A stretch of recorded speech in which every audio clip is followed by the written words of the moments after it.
Nous avons notre texte de base, Luc 4, le verset 18. Juste ce verset. Nous allons le lire. La Bible dit ceci: l'Esprit du Seigneur est sur moi, parce qu'il m'a oint pour annoncer une bonne nouvelle aux pauvres. Il m'a envoyé pour guérir ceux qui ont le cœur brisé. Alléluia. Que la parole de Dieu soit bénie. C'est avec respect et humilité que nous l'avons lu. Est-ce qu'on peut s'asseoir? Gloire au Seigneur. Alors, nous parlons de la guérison des blessures, la guérison intérieure. Mardi, nous sommes allés un peu en profondeur.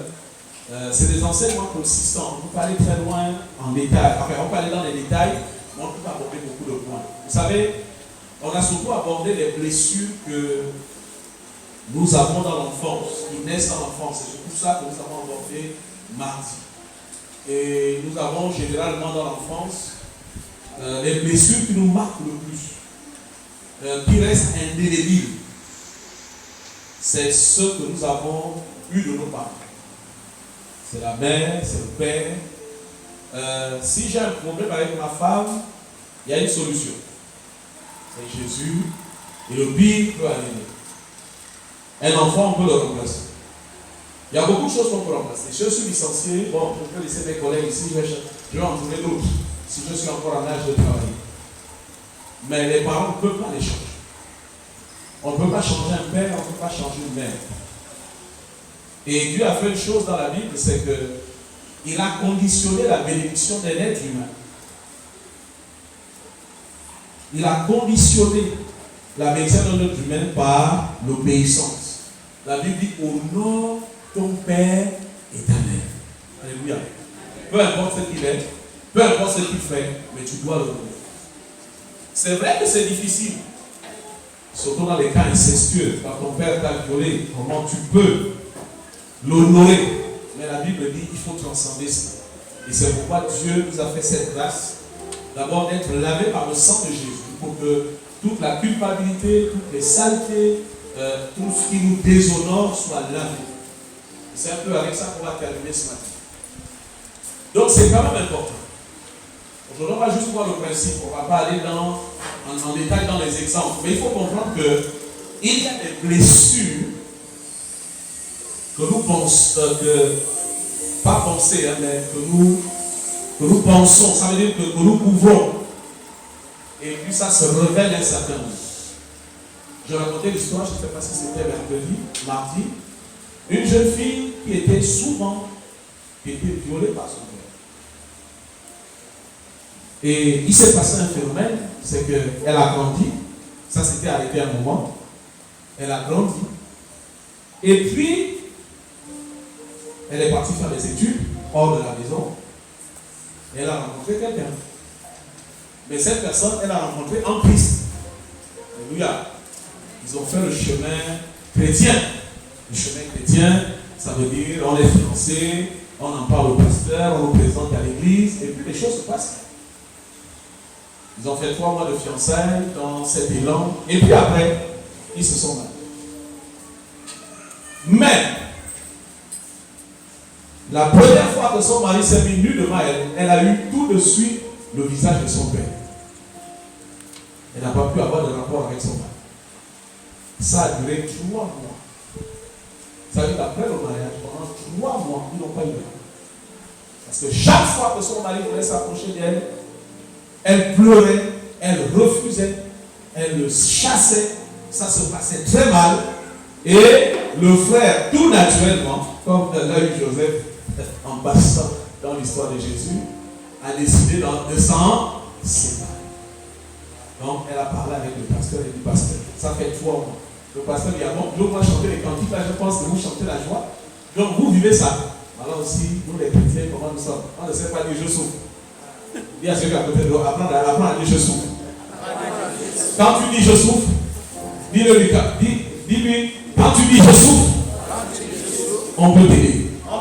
Mais si tu ne dis rien, on ne peut pas t'aider. Et cette sœur et ce frère vivaient des temps difficiles pendant 3 mois, sans rapport. Le monsieur a essayé la méthode douce, la méthode joyeuse, la méthode de paix, la méthode de patience. Il y a combien de méthodes? Bon, je le suis aussi. Il a essayé rien. Impossible. Et il s'est adressé au pasteur, il dit, bon, moi je vais me séparer de cette soeur, je pense que je me suis trompé. Et puis le pasteur a dit à la soeur, c'est quoi le problème? Elle a inventé tous les problèmes. Oui, quand il se met machin, je ne le trouve pas beau, hein, il a les poils partout, ça ne me plaît pas. C'est pas ça, c'est faux. Tu voyais ça déjà. Non, ça c'est pas un problème, il y a un vrai problème. Et c'est là qu'elle s'est mise à pleurer devant l'homme de Dieu. Elle a dit, voici ce qui s'est passé. Voilà ce qui s'est passé. Et le pasteur a dû prendre encore 1 mois, 2 mois, 3 mois pour faire un travail spirituel. Le pasteur a fait une chose qui est bien. Je ne sais pas si je peux le conseiller à d'autres pasteurs, mais il a pris la sœur, il l'a amenée chez lui et ils ont fait un travail avec sa femme. C'était jour et nuit. Prière de délivrance, prière de confession. Il a fallu, c'est ce qu'on va peut-être dire ce matin, il a fallu d'abord, premièrement, qu'elle retrouve l'amour de son père. C'était le plus dur. Parce que pardonner, c'est un mot. Mais pour que ça vienne du cœur, c'est une autre histoire. Il a fallu qu'elle retrouve l'amour de son père. C'était le plus dur. Comment la mener à réaimer son père? Parce que aimer son père ou sa mère, c'est naturel. Ce n'est pas quelque chose qu'on s'efforce de faire. C'est là, on grandit. Dès qu'on prend conscience qu'on est vivant, l'amour principalement de la mère est déjà. Et puis l'amour du père vient par conséquence. Il a fallu qu'elle apprenne à réaimer son père. C'est là qu'il y a le travail. Le temps le monsieur lui avait dit avec une adopte, mais elle reste. Et quand il a eu ce travail difficile et long, heureusement que le mari était patient. Parce qu'aujourd'hui, nos enfants, ils sont plus patients. Ils sont pressés. Nous, on est de la génération où on est même pour être patient. Hein? Si il y a quelqu'un à côté de toi, il faut être patient. C'est dans la patience qu'il y a le succès. Et cette sœur, avec le temps, a été bénie. Alléluia. Aujourd'hui, c'est une femme merveilleuse. Elle est toujours mariée à son mari. Ils ont fait des enfants, ils ont 3 merveilleux enfants. Et ils servent le Seigneur. Alléluia. Mais vous voyez, ce qui est bien dans cette histoire, c'est que tout ça s'est passé. Aucun membre de l'assemblée n'a été au courant de ça. Tout ça s'est passé. Aucun membre de la famille n'a été au courant de ça. Que ce soit la famille du mari ou la famille de la femme. Alléluia. Personne ne l'a su. Et ça, c'est très important lorsqu'on fait ce travail spirituel. L'un des malheurs que nous avons quelquefois, c'est de tomber sur des hommes de Dieu qui ne savent pas garder les secrets. Il y a des hommes de Dieu, quand vous leur donnez un secret, toute la famille au courant, à table pendant qu'ils mangent, tous les secrets sortent, tous les secrets de l'église, tout ce qui s'est dit, tous les problèmes de l'église sortent sur la table. Et même les gens qui n'étaient pas concernés par le sujet sont informés. Et c'est pourquoi, vous voyez, dans certaines églises, vous avez des enfants des pasteurs qui méprisent les noms de l'assemblée. Pourquoi? Parce qu'ils sont au courant de la vie. Alléluia. C'est pourquoi je dis au nouveau pasteur, tu n'es pas obligé de dire à ta femme ce que quelqu'un t'a dit dans la confession. Parce que ce qui est du secret est secret. Alléluia. Et ça, c'est important. Il y a un faux évangile qui dit tout ce que tu sais, ta femme doit savoir. Non, c'est dans le cadre du ménage. Voilà. Bon, toi, tu travailles avec ta femme, donc elle doit savoir ce que tu fais. Mais tout ce que je fais au bureau, je n'ai pas juste pour de faire le compte rendu à ma femme. Le bureau, c'est le bureau. Alléluia. Maintenant, si je veux tirer quelque chose pour lui dire, il y a telle personne qui est passée, ou bien j'ai eu tel problème, c'est pour ça que je suis fâché, je peux lui dire un peu ce qui se passe. Mais elle n'est pas concernée par mon travail. La seule chose qui est importante pour elle, c'est mon salaire. Alléluia. Et toutes mes responsabilités pour la famille. Donc, c'est quand même important de comprendre que nous avons tous, pas tous forcément, mais nous avons des blessures. Il y en a qui l'ont beaucoup plus grave. Et comme on l'a dit mardi, la confession est le premier élément. Si vous ne confessez pas, vous êtes coincé. Et nous comprenons aujourd'hui, c'est l'apôtre Paul qui vous l'a enseigné, la vie chrétienne, nous pouvons la vivre comme les païens, sans problème. On peut vivre comme les païens tout en étant convaincu qu'on est chrétien. Mais nous devons savoir que la différence entre le chrétien, au sens biblique du terme, et le païen ou le chrétien charnel, parce qu'il y a des chrétiens qui sont charnels. Ça veut dire qu'ils sont chrétiens, ils ont accepté Jésus comme Seigneur et Sauveur, mais dans leur vie, il y a le péché qui les tient. Il y a le péché qui les tient. Je sais que les adolescents, par exemple, je sais qu'il y a dans cette salle, il y a quelques-uns, par exemple, le péché de la masturbation, c'est un péché qui tient les adolescents. Et le pire aujourd'hui, c'est que les réseaux sociaux les aident à tomber là-dedans. Parce que quand les hormones commencent à se réveiller, le corps lui-même, il réagit. Hein. Il est demandeur. Parce que la chair, elle demande. Elle est dans ses droits humains. Vous voyez? Donc, il y a des péchés comme ça qui nous tiennent. Et quand vous faites face à une situation dans la vie, peu importe la situation, qu'elle soit douloureuse, malheureuse, vous avez deux attitudes. Il y a une seule qui est réservée aux païens. C'est d'agir selon la chair. Quelqu'un qui vous fait du mal, vous avez la réaction de le haïr, de le médire, de le calomnier, de dire du mal de lui souhaiter le pire des malheurs, même de la vengeance. Ça, c'est le droit de la chair. Dites le droit de la chair. Le droit de la chair. Voilà, le droit de la chair, c'est dent pour dent, œil pour œil. Tu me trompes, je te trompe. Tu me fais mal, je te fais mal. Ça, c'est la loi de la chair. Et cette loi de la chair, même quand on est chrétien, elle est là. Elle nous guette. C'est pourquoi même en Christ, nous faisons du mal. C'est pourquoi les chrétiens agissent. Moi j'ai entendu ça dans le milieu. Pasteur, tu es sûr qu'il est chrétien? Parce que la façon qu'il maltraite les gens ici, non, il ne peut pas être chrétien. Mais parce qu'il y a la chair. Alléluia. La chair, elle est là. La Bible lui a donné plusieurs noms, la chair, le vieil homme, etc. Il est crucifié à la croix, mais il n'est pas totalement mort, parce qu'il mourra définitivement lorsque nous serons emportés vers le Seigneur, lorsque le corps est là dans la terre. Vous savez, la chair est un conseiller. La chair est un conseiller, des fois un mauvais conseiller. Et très souvent un mauvais conseiller. La plupart des erreurs que nous commettons, ça vient de la chair. Le grand problème que nous avons tous, c'est que la chair a une mémoire. Dites la mémoire.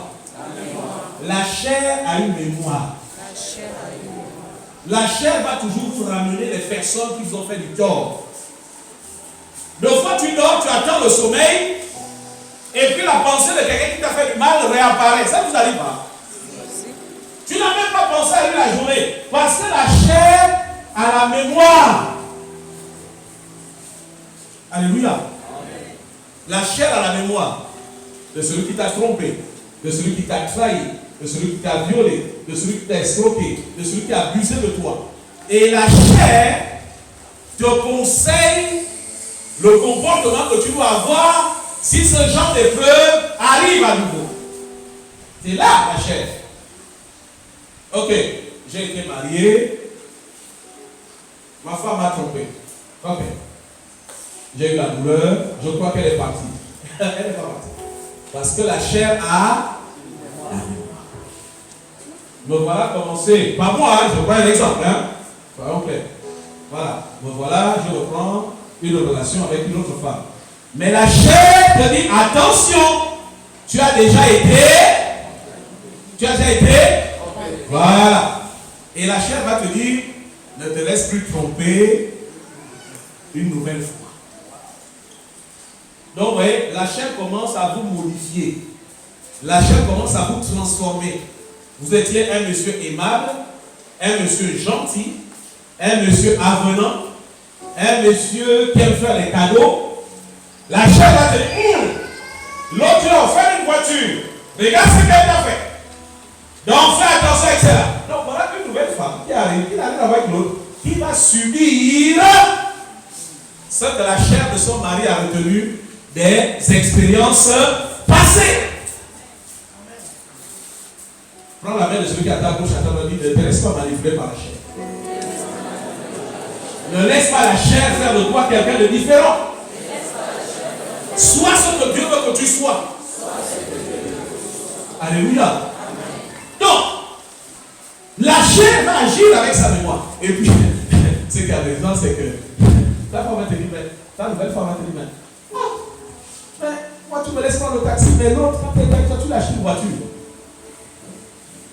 Hein? Ça arrive. Alléluia. Non, je mets juste le contexte, on va passer à l'enseignement. C'est important de comprendre ça. Tous, autant que nous sommes manipulés par la chair. Les déceptions laissent un renseignement dans la chair.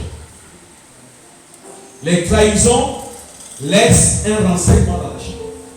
L'injustice laisse un renseignement dans la chair. Et la mémoire de la chair fait du mal, même involontairement.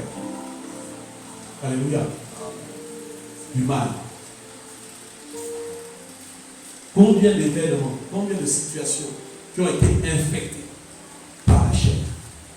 Moi j'ai vu des papas refuser les mariages à cause de la chair. On l'a malmené dans une église, dans une famille, dans sa jeunesse. Et il a juré qu'aucun de mes enfants, filles ou garçons, ne doit épouser dans cette église. La chair. Dites la chair. La chair. Viens, c'est comme toi. La chair ne doit pas nous manipuler. Alléluia. Donc c'est le premier type de réaction. C'est la chair. C'est la chair qui nous rend rebelles. C'est la chair qui nous rend désobéissants. C'est la chair qui nous fait dire, ah, c'est que le pasteur dit là, c'est quoi?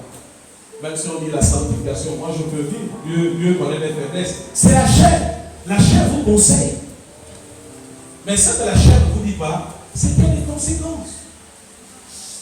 Je racontais à quelqu'un que lorsque j'ai perdu un de mes frères, je suis allé, vous appelez ça quoi? Au CTA, l'ordre des médicaments pour le sida. Oh. Allez-y, parce que je veux. Quand on donne les mains. Que de belles filles. Que de beaux garçons. Avec des pectoraux. Vous savez, il y a des femmes qui peuvent être tellement belles que vous pouvez oublier qu'elles sont là. Hein, docteur? Bravo. Il y a de telles beautés, tu te dis non, le sida ne peut pas tomber dans ce genre de choses. Elle est trop jolie. Alléluia. Mais la chair peut nous faire tomber là-dedans. La deuxième façon de fonctionner, c'est là où Jésus veut nous amener. C'est comment guérir pour sortir de l'influence de la chair. Comment être libéré. Comment sortir de là. Pour ne plus jamais être influencé, infecté par la chair. C'est ce qu'on appelle marcher par l'esprit. Et nous sommes les seuls sur la terre, c'est-à-dire les chrétiens, qui avons ce privilège. Dans Acte 8, 5, il dit quoi? Jean a baptisé. Acte 8, 5, dit quoi? Non, Acte 1, 5, dit quoi? Jean a baptisé. Jean a baptisé d'eau, mais vous serez baptisés et vous ferez quoi? Pour être mes témoins. Alléluia. Et le verset 8 dit quoi? Vous recevrez une puissance, le Saint-Esprit survenant sur vous, et vous serez mes témoins. Donc, ça veut dire que Dieu veut nous voir marcher par l'Esprit et non par la chair. Les gars, celui qui est à ta gauche, à ta droite, essaye d'avoir ton œil gauche sur son œil droit et ton œil droit sur son œil gauche. Et tu lui dis, frère, si quelqu'un t'insulte, agis par l'esprit. Si quelqu'un te manque de respect, agis par l'esprit. Cherche à agir comme Jésus veut que tu agisses. Alléluia. Parce que c'est ça qui fait de nous des chrétiens. Alléluia. Quand vous agissez par l'esprit, vous agissez comme un chrétien. Voilà. Quand tu as la rancune, le temps que tu as la rancune, tu n'es pas chrétien. Tu n'as pas perdu le salut, mais tu ne te manifestes pas comme un chrétien. L'apôtre Paul a dit quelque chose, et j'aime bien l'apôtre Paul. Il a dit, vous avez le droit de vous mettre en colère. Ah, ça c'est quoi nous mettre, n'est-ce pas? On a souvent besoin de se mettre en colère. Et psychologiquement, c'est utile. Hein, Brice? Hein? Elle m'a énervé. Je me fâche un peu. Et puis, il faut que je montre que je suis un homme. Alléluia. Je goûte sa nourriture. Oui, j'ai le droit. Dis, j'ai le droit. Alors, je n'entends pas les autres. J'ai le droit. Voilà. Mais la Bible dit, hein, pour devenir chrétien, il faut que la nuit, alléluia, ta colère s'arrête. La nuit. Donc ça veut dire que si je garde rancune à quelqu'un plus d'un jour, je ne suis plus chrétien pendant ce moment. Je suis exposé. Et aucune de mes prières n'est écoutée de Dieu. Ça, quand vous refusez de pardonner à quelqu'un, quand vous refusez de vous réconcilier avec quelqu'un, parce que chaque fois que vous le voyez, la mémoire vous rappelle le mal qu'il vous a fait. Pendant tout ce temps-là, vous aurez du mal à voir vos prières exaucées. Alléluia. Vous aurez beaucoup de mal. Je dis même que certaines prières ne seront pas exaucées. Pourquoi? Parce que vos comportements et vos habitudes vont prendre le pouvoir par rapport à la chair. Toi qui es une fille gentille, toi qui es une fille qui savait inviter les gens, hein, qui était, voilà. Mais comme tu as été trahi, comme tu as été blessé, même si l'homme que Dieu a envoyé vient, tu as dit, moi je ne suis pas n'importe qui, hein. Moi, vous les autres, je ne fais pas confiance. Tu es en train de t'éloigner de ta grâce. Je veux provoquer les femmes. Beaucoup de guérisons, beaucoup de gens sont célibataires, pas parce que Dieu l'avait destiné, mais parce que la chair vous a modifié. Ton langage n'est plus le langage que tu avais avant la déception, avant la blessure, avant le rejet. Quand tu as pris conscience que ton père n'est pas ton père, ça a modifié quelque chose. Tu as commencé à haïr ta mère. Il y a des enfants qui sont morts. Moi, je dis ça à quelqu'un une fois. Je dis, mais quel est le droit que tu as d'haïr ta mère pour faire la jalousie à la place de ton père? Ce qui s'est passé à ta mère et ton père, c'est leur problème.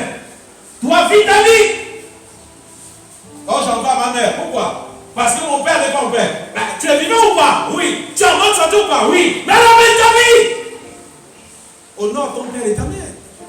Quand tu as même la grâce de quelqu'un, malgré le fait que tu ne sois pas son fils, il t'a gardé, il t'a payé les études. Bénis Dieu! Il y en a qui ont été abandonnés, il y en a qu'on a avorté, il y en a qu'on a abandonné dans les poubelles. Bien aimé, il y a des gens qui sont bénis et ils ne se rendent pas compte qu'ils sont bénis. Redevenez chrétien. Non, quand tu étais à ta gauche, à ta droite, dis-lui, redevenons chrétien. Alléluia.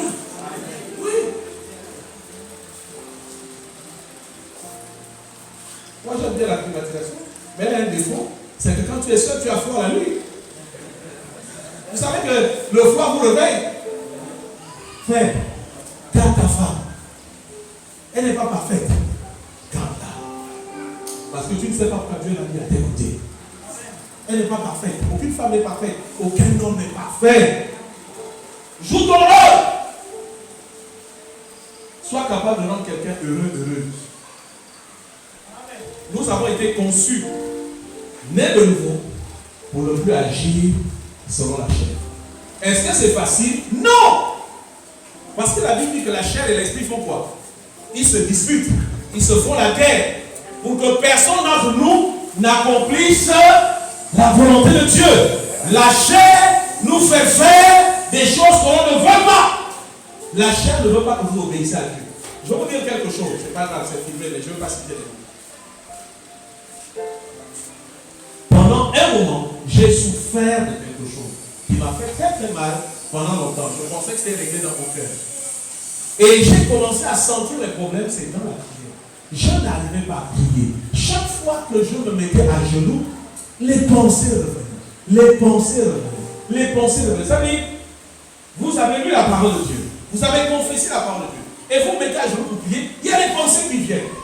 Et c'est là que j'ai appris que la chair ne vous laissera jamais tranquille quand vous voulez avoir une relation privilégiée avec Dieu. Même pour nous, les hommes de Dieu, nous sommes aussi des victimes.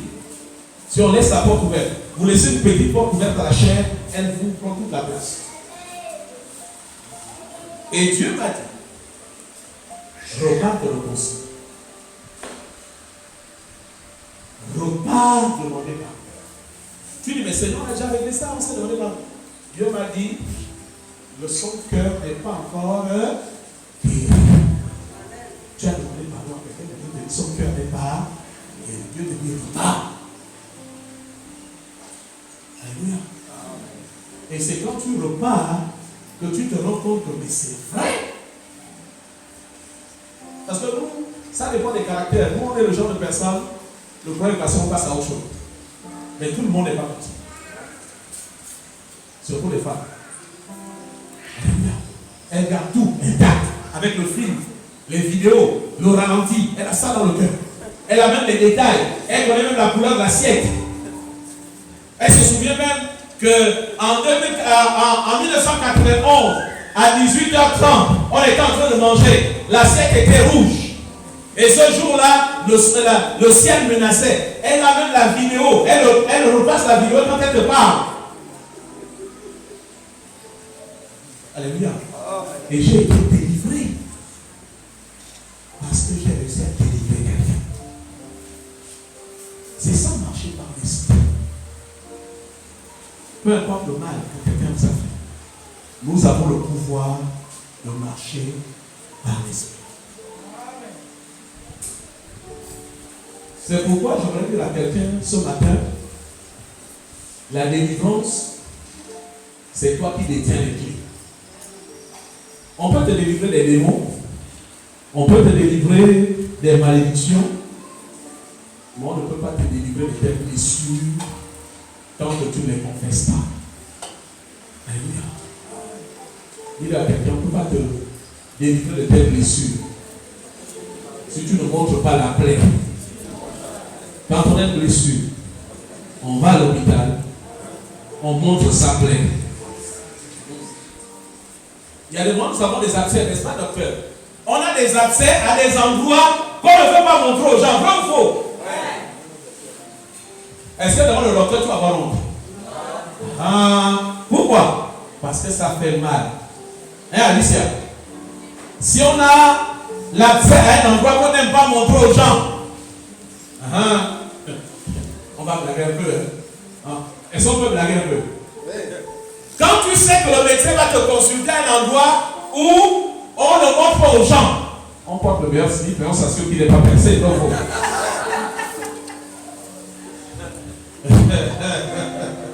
alléluia. Parce que je suis content ce matin, c'est difficile de prêcher quand on est en jour. Parce que même si c'est l'endroit qu'on n'a pas l'habitude de montrer, il faut au moins qu'il soit présentable. N'est-ce pas ma fille Cathy? Et puis, même avant d'aller à l'hôpital, on hésite. Et on choisit même son médecin. Alors on choisit le médecin. Est-ce qu'il y a une femme médecin? Non. Bon, ouais, un vieux. On essaie de voir. Est-ce que lui va pas aller raconter ce qu'il a dit? Alléluia. La Bible dit marchez selon l'esprit et vous n'accomplirez pas les œuvres de la chair. Alléluia. Donc, Dieu nous a laissé deux choses. J'aimerais que vous puissiez les noter. Elles sont à la source de notre réussite en Christ. Ça veut dire que c'est le catalyseur de notre réussite. Il y a deux éléments qui sont à la base de tout le reste. Deux éléments. Et on va essayer de s'appesantir là-dessus. Deux éléments. Le premier élément, c'est l'évangile. Ça veut dire, en fait, l'évangile, ce n'est pas toute la parole de Dieu. On va dire que l'évangile, c'est le Nouveau Testament. En fait, l'évangile qui parle clairement de Jésus. Et quelques livres de l'Ancien Testament qui qui présente Jésus, mais de manière énigmatique. J'aimerais vous dire qu'il y a plusieurs évangiles. Bon, il y en a qui sont 4. Mais sur le plan spirituel, Jésus n'a qu'un seul évangile. On l'appelle l'évangile du royaume. Du royaume de Dieu. Cet évangile a une particularité. C'est un évangile dont la mission, dont, on va dire, la vocation de transformer vos faiblesses en force, de transformer votre ignorance en connaissance, de transformer votre incrédulité en foi. J'aimerais que tu dises à quelqu'un que Dieu n'a plus besoin que tu croies en lui. Dis-le lui. Dieu n'a pas besoin que tu crois en lui parce qu'il sait que tu crois oui ou non. Il sait. Le problème, c'est qu'il faut que tu apprennes à croire en toi. Dis-le lui, il faut que tu crois en toi. Tu dois croire que Dieu t'a équipé. Tu dois croire que Dieu t'a rendu intelligent. Tu dois croire que Dieu t'a fait beau, belle. Tu dois croire que tu as les capacités. Tu dois croire que tu es béni. Dis-le lui, je t'entends le dire. Dieu veut que tu crois en toi. C'est quoi ces femmes qui pensent qu'elles ne sont pas assez belles pour qu'on puisse les épouser? Elles ne sont pas dans l'évangile du royaume. Il y a des femmes albinos qui se marient. Il y a des femmes infirmes qui se marient. Et toi, tu n'as même pas tout ça. On peut aussi t'épouser. S'il y a une femme à côté de toi, est-ce que tu peux le lui dire? Tu es mieux que beaucoup de femmes qui se marient aujourd'hui. Alors tu es béni. Vous savez pourquoi nous souffrons? C'est à cause de la mémoire de la chair. Tu es dans un mariage, mais la chair te rappelle ce que tu faisais avec celui qui t'a quitté. N'est-ce pas? Oh, tu vois, l'autre il n'aime pas sortir, il n'aime pas aller au restaurant. Arrête de fatiguer le gars avec le restaurant. Il n'aime pas, il n'aime pas. Alléluia. Oh, au moins avec l'autre, on allait au restaurant, on allait à la plage.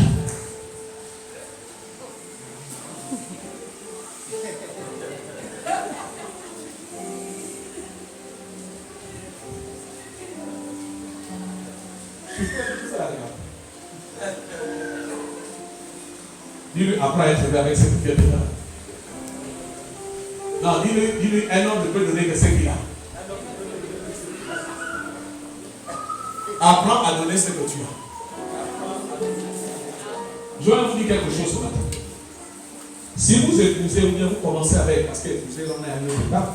Si vous commencez avec un homme ou une femme qui trouve que ce que vous lui donnez est insuffisant, il n'est pas heureux, arrêtez la relation. Vous allez à la catastrophe. Parce que quand vous aimez quelqu'un, ou que vous avez la conviction que quelqu'un vous aime, même si elle vous donne peu, pour vous c'est beaucoup. Alléluia. C'est pourquoi quand vous êtes fiancé, tant que tu ne l'as pas épousé, tu n'as pas besoin de sa sexualité. Parce que le bisou qu'elle te fait là, ça donne l'écran dans tout le corps. Alléluia. Nous, à notre époque, les bisous étaient difficiles. Donc, quand on a tellement me faire un bisou là, toute la semaine, je suis tranquille. Alléluia. Il y a une fois qu'il te faut avoir des bisous en or. Dès que tu fais le bisou, il y a le frisson. Voilà. Parce que quand ton bisou donne des frissons, ça presse le gars à t'épouser.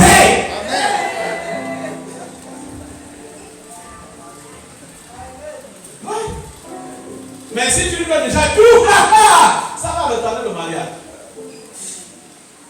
Alléluia. C'est vraiment important, bien aimé. C'est important. L'évangile du royaume, c'est un évangile qui vient pour vous transformer. Et c'est pourquoi je vais vous dire, comme je me le suis dit, c'est quand je suis devenu chrétien, mon caractère n'a pas changé. Ma façon de parler n'a pas changé. Ma façon de penser n'a pas changé. Mes comportements n'ont pas changé. C'est que je suis encore dans la chair.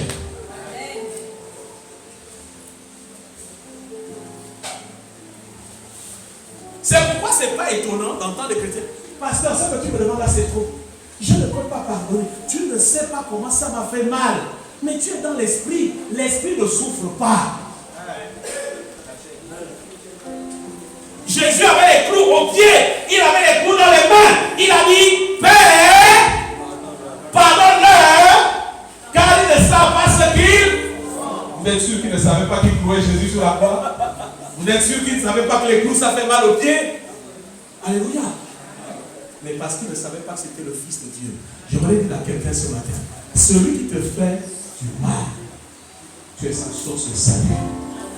Tu es sa source de force. Je vous dis la vérité. Il y a des gens, quand ils vous font du mal, vous devez vous dire, ils ne savent pas quelle chance ils ont de m'avoir dans leur famille.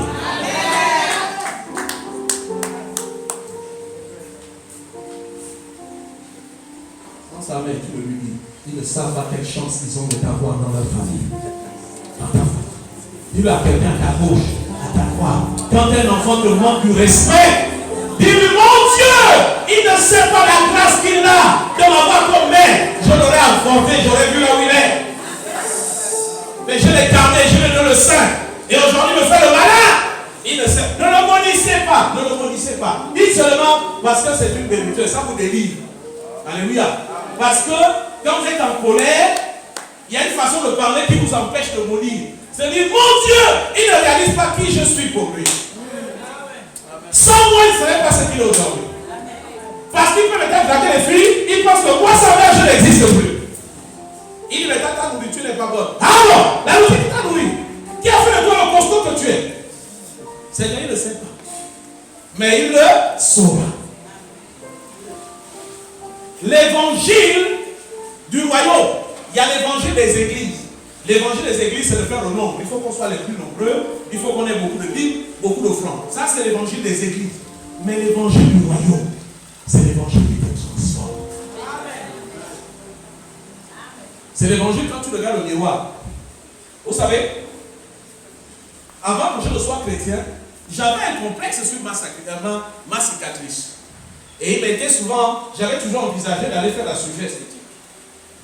Mais quand je me suis converti, j'ai trouvé que j'étais beau avec. Et ça me rendait unique. Vous connaissez comme les personnes qui ont des cicatrices comme moi. Vous avez rencontré? Vous connaissez des pasteurs qui ont des cicatrices? Donc si on dit, le pasteur qui a la cicatrice là, ça y est, on parle de moi, même si on veut le nom. Alléluia. Arrêtez de me dire que vous êtes trop grosse. Arrêtez de me dire que vous êtes trop mince.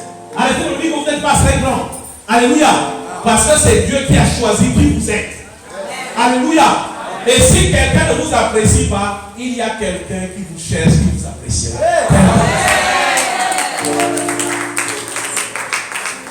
C'est ça l'évangile du royaume.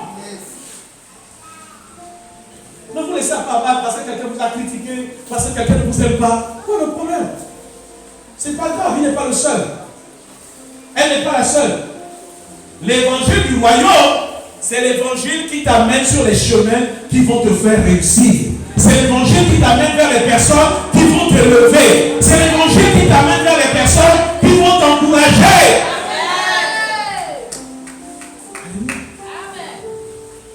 L'évangile t'amène, et je vais t'accueillir. C'est l'évangile qui t'amène vers les femmes qui vont te pousser, pousser, pousser. Ah, tu peux, vas-y. Alléluia. Les femmes, apprenez. Les femmes sont des coachs. Dites coach. Voilà. Il y a des choses que vous ne pouvez pas réaliser parce qu'il y a que les autres qui les font. Mais vous pouvez les obtenir si vous avez coaché votre mari. Vous pouvez faire que votre mari commence manœuvre, mais avec votre coaching, il finit directeur. Vous avez le pouvoir. Si il y a une femme à côté de toi, dis-lui, tu as le pouvoir. Tu es coaché. Quand vous allez dans les matchs de football, est-ce que le coach insulte les joueurs? Arrête d'insulter ton mari. Arrête d'insulter ta femme.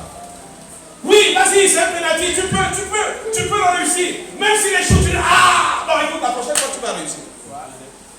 C'est pas grave, tu n'as pas eu la promotion, c'est pas un problème. Travaille dur, tu vas y arriver. Voilà comment une femme parle.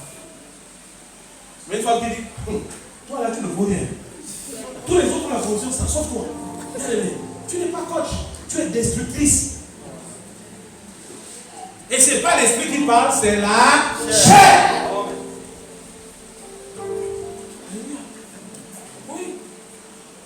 l'évangile du royaume, ce n'est pas l'évangile des écrits. Non. La Bible dit que le royaume de Dieu, c'est la paix et la joie dans le Saint-Esprit. Bien aimé, si vous ne trouvez pas la joie, cherchez Dieu. Si vous êtes triste, cherchez Dieu. Si vous avez honte de vos parents, cherchez Dieu. Si vous avez honte de ce que vous faites, cherchez Dieu. Si vous avez honte de ce que vous vivez, cherchez Dieu. Parce qu'un chrétien qui vit le royaume est toujours joyeux.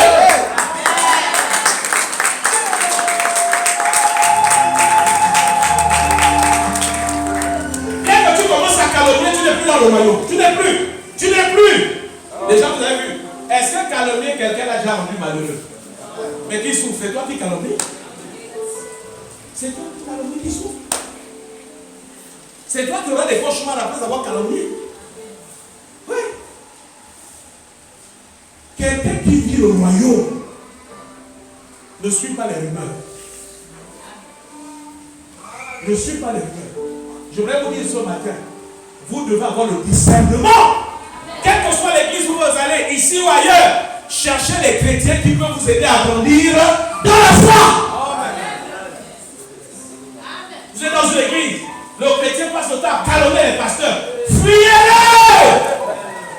Comment vous allez suivre quelqu'un qui calomnie celui qui est capable de vous bénir, de transformer votre vie simplement par sa prière? Et vous associez à quelqu'un pour le calmer. Quand vous calomniez quelqu'un, vous fermez la porte de bénédiction. C'est ça l'évangile du royaume. Et c'est la raison pour laquelle il y a des chrétiens malheureux. Vous allez voir que tous les chrétiens ont des problèmes qui ne réussissent pas. 1. Ils méprisent. 2. Ils calomnient. 3. Ils sont eux-mêmes. Mais tous ces fruits-là, ça ne te fera pas rentrer dans le royaume de Dieu. Parce que le royaume de Dieu est invisible. Ce n'est pas une église. Le royaume de Dieu, ce n'est pas une église. Ce n'est pas une église. Une petite histoire. J'ai un de mes fils qui a été arrêté. En France, il allait voir sa mère parce qu'il avait un retard sur sa carte de séjour. Ma mère, sa femme m'appelle, sa mère, oui, qui est ma femme, l'appelle.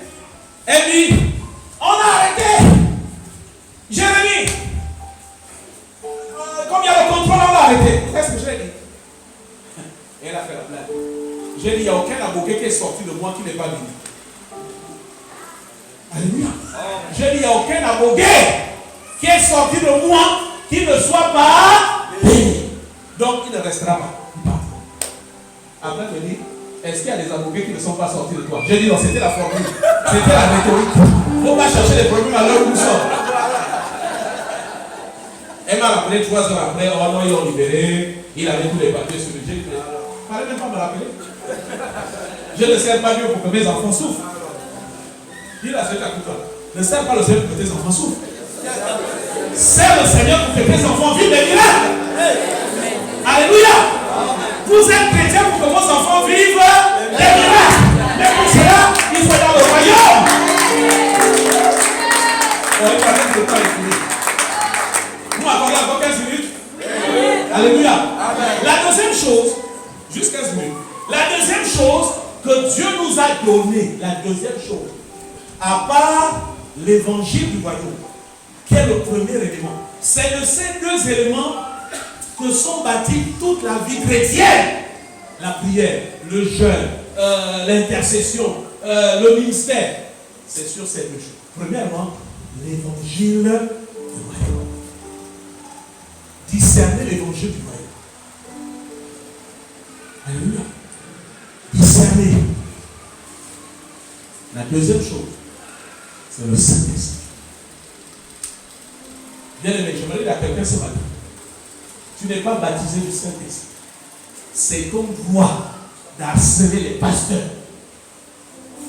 Le frère te dit, un jour le frère te dit, je vais me voir, on n'avait pas encore la maison du berger.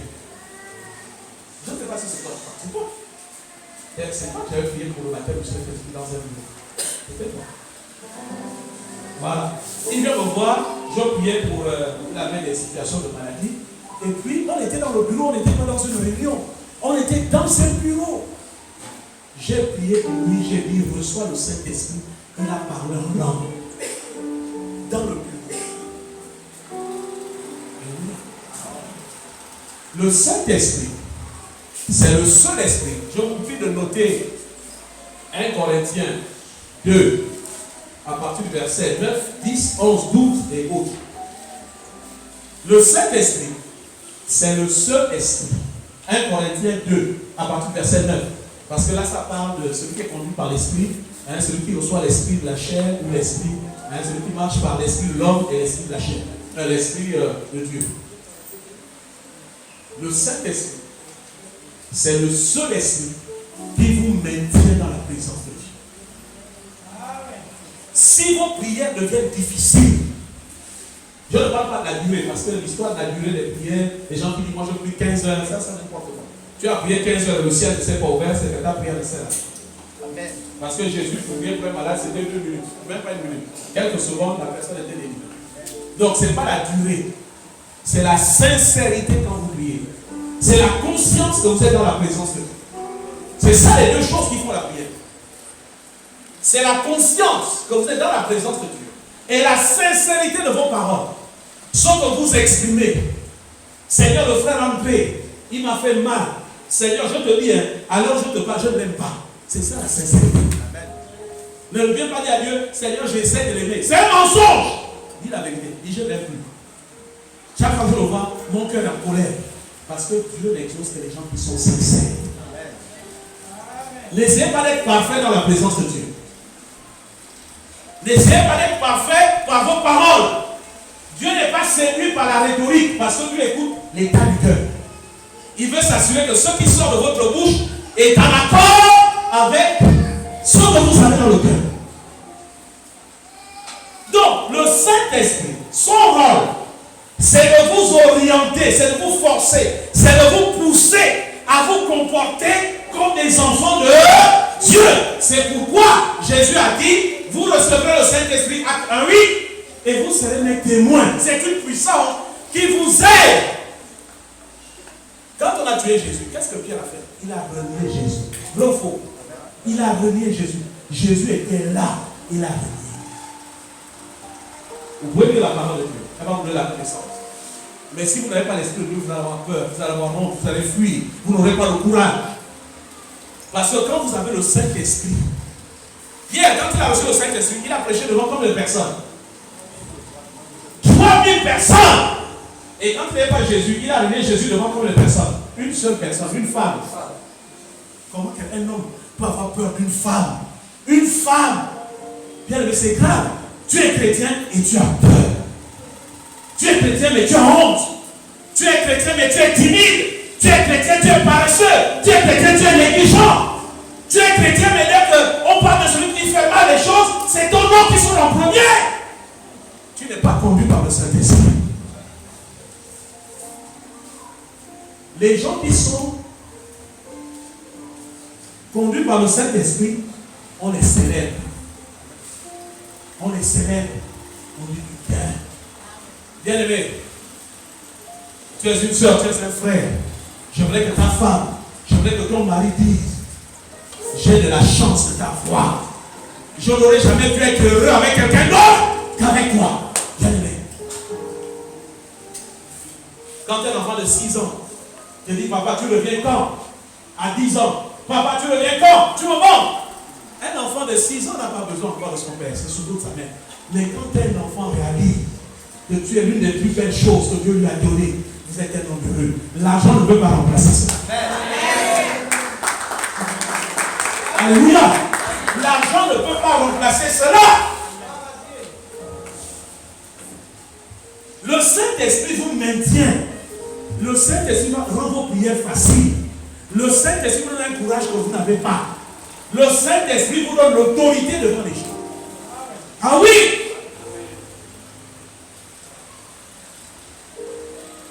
Le Saint-Esprit, c'est que quand le big chef arrive, tout le monde fuit. Toi, tu es là.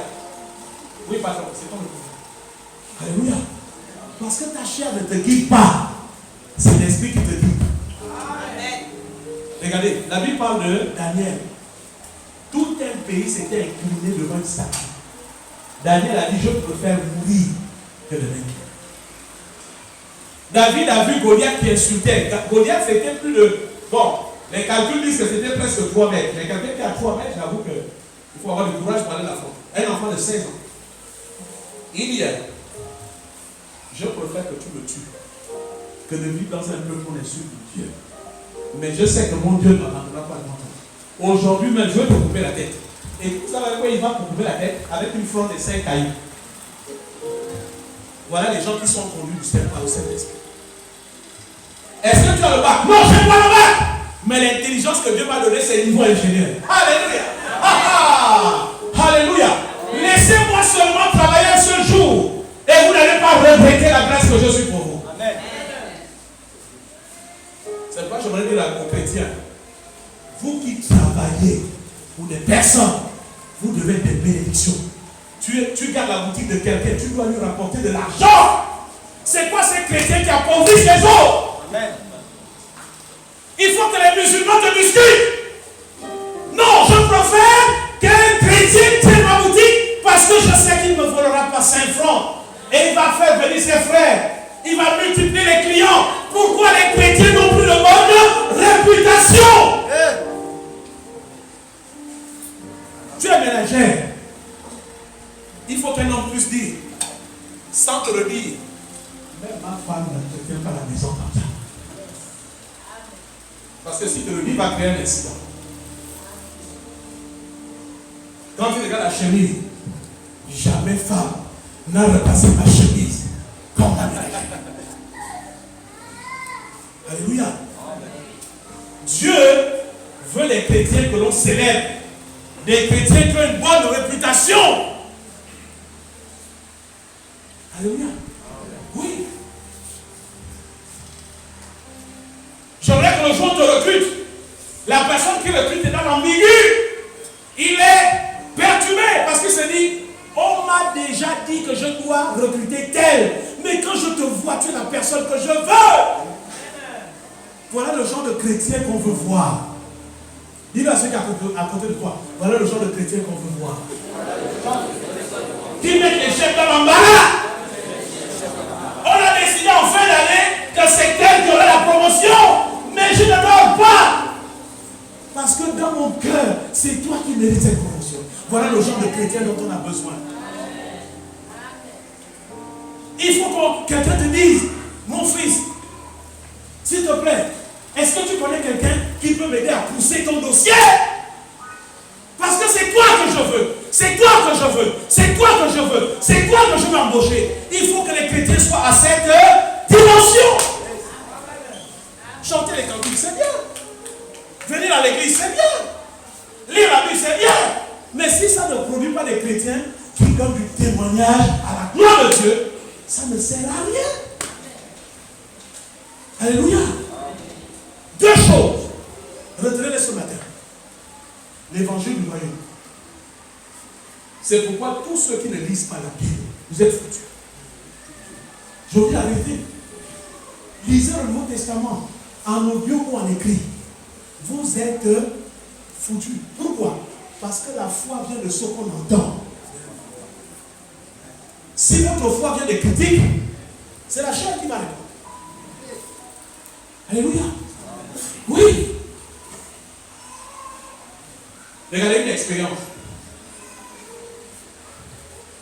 Quand la chair, vous savez que la chair connaît les réseaux sociaux. Oui. Quand la chair t'attaque, tu ouvres le téléphone, une femme nue. Oh. Tu vas aller sur un logiciel, une femme nue apparaît. Vous n'avez jamais vu ça? Hein? Ça ne vous arrive pas? Comment le logiciel sait que tu es un homme? Tu prends le téléphone de ta femme, tu prends ton téléphone, c'est sur ton téléphone qu'il y a les femmes. Pourquoi? Parce que le diable te connaît. Si tu ne marches pas par l'esprit, tu vas tomber. Si tu ne marches pas par l'esprit, tu vas être licencié. Si tu ne marches pas par l'esprit, tu vas échouer. Si tu ne marches pas par l'esprit, on va t'escroquer. Parce qu'il y a le droit de cette te dit, n'achète pas cette terrain. N'achète pas cette terrain. Tu le sens qu'il ne faut pas l'acheter. Et puis nous avons aussi les femmes qui parlent beaucoup. Dieu m'a dit, ne jette pas le terrain. Non, il faut être coach, il faut dire, je ne sens pas les choses. Il faut tout laisser le mari l'impression que c'est lui qui a décidé. Hein? Ça fait passer les choses plus facilement. Alléluia. Mais tu dis, je vais montrer que c'est moi qui ai raison. Tu achètes le terrain. tu te rends compte que quelqu'un de plus riche que toi l'avait déjà acheté.